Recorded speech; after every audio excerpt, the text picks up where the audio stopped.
Hello everyone, আসসালামু আলাইকুম। এই যে সকালে ঘুম থেকে উঠে মানে সকালের যা নাস্তা ছিল করেছি, কিন্তু দুপুরে রান্না করার জন্য কী রানবো ভাবতে ভাবতে আসলে বাড়ি থেকে এই যে দেশি মুরগির ডিম নিয়ে এসেছিলাম 6টা। ভাবছি এই 6টায় রান্না করে ফেলি, কারণ আসলে আমি 1 মাস 10 দিন বাসায় ছিলাম না, তার কারণে বাসায় কোনো সবজিই নাই। বরং হোটেলে এখানে ওখানে খাইছে মাইশার আব্বু আর কি। সেই জন্য আজকে হাটের দিন বললো যে একটু পরে হাট করে নিয়ে আসবো, এখন রান্না করো কোনো মতে। সেজন্য এই 6টা ডিম রান্না করি আর দেখি কি রান্না করা যায়। এগুলো কিন্তু আমাদের বাড়িতে পাড়া, মানে একবারে অরিজিনাল দেশি মুরগির ডিম। মানে আমার শাশুড়ি মনে করেন মুরগিগুলো পালে, সেই মুরগির ডিম নিয়ে এসেছি। আসলে শ্বশুর বাড়ি মায়ের বাড়ি বেড়াতে বেড়াতে বেশ অনেক দিনই লং ভিডিও আপলোড দিতে পারিনি। এই যে এখন শেয়ার করবো আপনাদের সাথে, রেগুলার চেষ্টা করব লং ভিডিও। যারা আমার ভিডিও দেখেন তারা অবশ্যই বুঝতে পারবেন। এই যে ডিমটা এখন সেদ্ধ বসিয়ে দিয়েছি, চুলাটা অন করলাম, ডিমটা এখন সিদ্ধ হতে থাকুক। আসলে আমি যখন বাসায় ছিলাম, মানে বাড়িতে ছিলাম গ্রামের বাসায়, তখন মনে করেন যে ভিডিওগুলো আপলোড দিতাম, সেগুলো অনেক ফ্রেশ, বা রান্নাঘর আমাদের অনেক ফাঁকা ছিল, মায়ের বাড়ি মানে আলোর ভিতরে ভিডিও ক্লিপগুলো নেওয়া হয়েছে। আসলে আমি এখন যে ভিডিওগুলো আপলোড দেবো, এখানে ওই আলোটা আমি পাবো না, কারণ রান্নাঘরে সেইভাবে আলো আসে না। সেই জন্য যতটুক দিতে পারবো, মানে যতটুকু ফ্রেশ হয় আর কি, ঠিক ততটুকু ভিডিও ক্লিপ নিতে পারবো আর কি।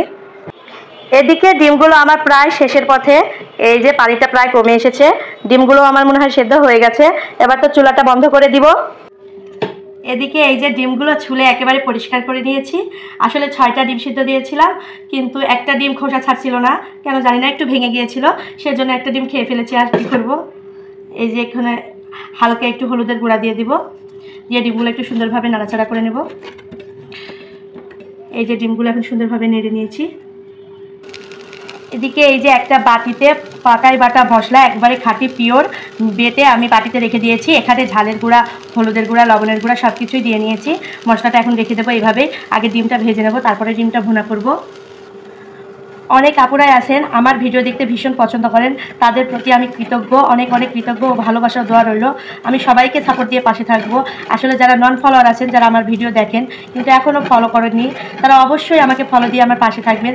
আমাকে একটু কমেন্ট করে জানিয়ে দেবেন, তাহলে আমিও আপনাদের পরিবারে যুক্ত হয়ে যাব। আসলে এইভাবে একে অপরের প্রতি ভালোবাসা দিলে আমরা এগিয়ে যেতে পারবো। এদিকে তো কড়াই তাপতে দিয়েছি, এই যে কড়াইটা মনে হয় তেতে গেছে, এখন একটু তেল দিয়ে নেব। এই যে তেলটা ঢেলে নিচ্ছি। আসলে তেলটা দিয়ে দিলাম, তেলটা কিছুক্ষণ তাতিয়ে নেব, না হলে ডিমগুলো আবার ভালোভাবে উঠবে না। তেলটা মনে হচ্ছে একটু বেশিই পড়ে গেছে আর কি। আচ্ছা যাই হোক, তেলটা এখন অনেকটাই তেতে এসেছে, এখন ডিমগুলো দিয়ে দিব।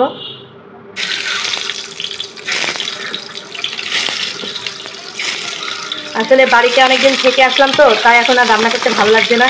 মায়ের হাতে খেয়ে আসলাম রান্না, পুরো 1 মাস রান্না করিনি। আসলে মনে হচ্ছে রান্নার অভ্যাসটাই হারিয়ে গেছে। ডিমগুলো এখন ভাজা হয়ে গেছে, ডিমগুলো আমি এখন উঠিয়ে নেব। এই যে একা একা উঠাই নেব। আসলে বেশি ভাজবো না, বেশি ভাজলে আবার চামড়াটা লাল লাল হয়ে যায়, মানে একটা খোসা টাইপের হয়ে যায়, তখন আবার ভালো লাগে না আর কি। এই যে ডিমগুলো এখন উঠাই নিচ্ছি। ওই তেলের ভিতরে মশলাগুলো দিয়ে দিব। এই যে আগে থেকে মশলাগুলো ভালোভাবে সুন্দরভাবে কষিয়ে নেব, যতক্ষণ না তেল উঠে আসছে। এভাবে এতক্ষণ কষাতেই থাকবো আমি মশলাগুলো। মশলাটা এদিকে সুন্দরভাবে কষিয়ে এসেছে, এই যে ডিমগুলো এবার দিয়ে দেবো। আসলে আমার তো রান্না করতে ভীষণ ভালো লাগে, বাট আমার রান্না যারা খায় তারা অনেক প্রশংসাও করে। এটা নিজের সুনাম নিজে করছি তা না, কিন্তু অরিজিনালি সবাই প্রশংসা করে, সবাই বলে রান্না খুবই ভালো হয়। যাই হোক, আসলে রান্না করে খাওয়াতে মানুষকেও ভালোবাসি, ভালোই লাগে। রান্নাটা কিন্তু একটা শখের জিনিস, ঠিক আছে? রান্না কিন্তু বলে কয়ে আসে না, রান্না কিন্তু মন থেকে আসে। রান্না একটা ভালোবাসার জিনিস। আসলে মেয়েদের তো সারাক্ষণ রান্নাঘরেই থাকা লাগে, বাকি জীবন তো রান্নাঘরেই কেটে যায়, অর্ধেকটা জীবন তো পার হয়ে যায় রান্না করতে করতে। তারপরেও যাই হোক, রান্নাটা খুবই ভালো লাগে। এই যে পানিটা দিয়ে দিলাম পর্যাপ্ত পরিমাণে, এখন ডিমটা ফুটতে থাকুক। ওই যে ভিডিওর প্রথমেই বললাম যে বাজার নেই, অনেক দিন ছিলাম না, তাই আর কি করব, ফ্রিজ খুঁজে যে এটা পেলাম। এটা হলো মসুরির ডাল বাটা ছিল, মানে আগে আমি যখন ছিলাম তখন বেটে রেখেছিলাম। মানে বড়া ভাজতে ভাজতে এইটুকু দেখছি আছে, দেখি আজকে এইটুকু বড়া ভাজি, আর কালকে রাতের কিছু তরকারি আছে, এটুকু দিয়ে আজ দুপুরে চলে যাবে। বিকেলে তো বর বাজার থেকে বাজার করে নিয়ে আসবেই, এটুকুই বড়া ভাজার চেষ্টা করি, দেখি। এতে ঝাল পেঁয়াজ এখন কাটি। ডিমের ঝোলটা কিন্তু ফুটে উঠেছে। আসলে ডিম হয়ে গেছে অল্প, আর কড়াই হয়ে গেছে বড়, সেই জন্য এরকম হচ্ছে। ঝোলটা আর একটু কমে আসলে ডিমটা নামিয়ে নিব। ঝোলটা কমে এসেছে, এবার আমি গ্যাসটা অন করে দেবো, মানে অফ করে দেবো আর কি।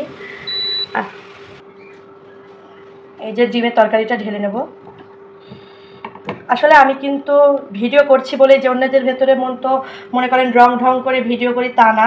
আসলে আমার দৈনন্দিন লাইফ বা স্টাইলটাই আমি শেয়ার করি। প্রতিদিনে আমি যা করি বা কী করি না সেটাই আমি শেয়ার করার চেষ্টা করি আমার ভালোবাসার বন্ধুদের সাথে। আসলে আমার রং ঢং করার প্রয়োজন নেই, আমি যেমন ঠিক সেমনভাবেই শেয়ার করব। এতে আমি যদি আমার ভালোবাসার বন্ধুরা আমাকে ভালোবাসা দেয় তাহলে ভালোবাসা পাবো, না হলে নয়। এই জন্য আমাকে যে রং ঢং করা লাগবে এটা না। আসলে প্রত্যেকটা বিবাহিত মেয়েরাই বোঝে নিজেদের জীবন কিভাবে চলে কিভাবে না চলে আর কি। কেমন হয়েছে তরকারিটা? এদিকে আসলে আমার ফোনে চার্জ ছিল না, সেই জন্য মসুরির ডালের ভিতরে এই যে কাঁচা লঙ্কা, পেঁয়াজ কুচি, হলুদ, সামান্য লবণ, যতটুকু লাগবে আর কি এগুলো দিয়ে সুন্দরভাবে মাখিয়ে নিয়েছি। আসলে ফোনে চার্জ ছিল না বলে এই ভিডিও ক্লিপটা নিতে পারিনি। আচ্ছা যাই হোক, এগুলো সুন্দরভাবে মাখিয়ে নিয়েছি। এখন এগুলো বড়া ভাজার পালা।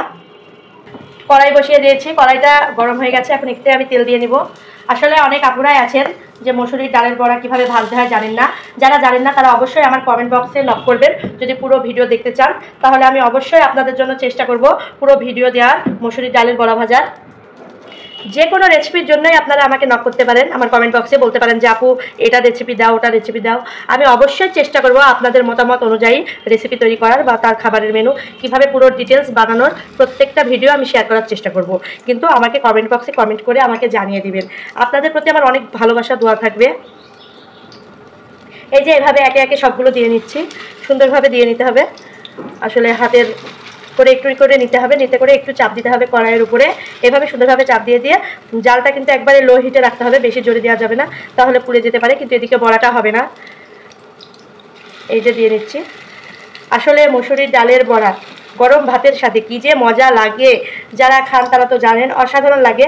অরিজিনালে খুবই মজা লাগে, আমার তো ভীষণ ভালো লাগে। আমি তো মনে করেন 3টা মসুরি ডালের বড়া নিয়ে 1 প্লেট ভাত পুরো সাহার করে দিতে পারি। এইভাবে সুন্দরভাবে উল্টিয়ে পাল্টিয়ে বড়াগুলো ভেজে দিতে হবে একে একে। এই যে আমি সুন্দর করে ভেজে নিচ্ছি উল্টিয়ে পাল্টিয়ে। আসলে মচমচে লাল করতে হবে, তাহলে খেতে ভীষণ ভালো লাগবে। বড়াগুলো সুন্দরভাবে ভেজে নেওয়া হয়ে গেছে। এই যে এখন আমি একটা একটা করে উঠিয়ে নিচ্ছি। এই যে এখানে একটা কাগজ দিয়ে নিয়েছি যাতে তেলটা চুষে নেয়। এখন একটা একটা করে উঠিয়ে নেব, তারপরে গরম গরম ভাতের সাথে পরিবেশন করব, সেই মজা হবে খেতে। আচ্ছা, আজকের ভিডিওটা এই পর্যন্তই। ভিডিওটা আর লং করলাম না। যারা আমার ভিডিওটা কন্টিনিউ করলেন, এতক্ষণ দেখলেন, তাদের জন্য অসংখ্য অসংখ্য ধন্যবাদ। আর যে আপুরা আমাকে ভালোবাসা দিয়েছে তাদের জন্য তো আরও অসংখ্য ধন্যবাদ। ভিডিওটা ভালো লাগলে অবশ্যই একটা লাইক, কমেন্ট, শেয়ার দিয়ে পাশে থাকবেন। আল্লাহ হাফেজ।